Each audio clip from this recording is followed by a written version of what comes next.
నెత్తికి తువాల కట్టుకొని మెడల దండ వేసుకొని నైవేద్యం తీసుకుపోయి ఎక్కడో తెలుసా అందరికి? ఎక్కడ తీసుకుపోతున్నారు? మన హిందూ సాంప్రదాయంలో నివేదన నైవేద్యం ఎలా పెడతారో తెలుసు కదా. నాకు పోయిన సంవత్సరం వరకు కూడా మా స్వామిలో వారు చెప్పే వరకు తెలియదు. అది తెలుసుకున్న తర్వాత ప్రతి పూజలో చెప్పడం జరుగుతుంది.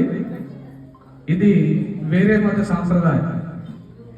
నెత్తికి తువాల కట్టుకొని కేవలం దర్గాలకు మాత్రమే నైవేద్యం పెట్టే సాంప్రదాయం అయ్యప్ప పూజల్లో చొప్పించబడింది. ఒకసారి మీరు సివిల్ గా ఉన్నప్పుడు దర్గాల దగ్గర చేస్తున్నటువంటి పండుగలకు వెళ్ళినట్టయితే మీ అందరికి అర్థమవుతుంది. నేను మొన్న కూడా పూజ దగ్గర చెప్పాను, ఇప్పుడు కూడా మళ్ళీ చెప్తున్నాను,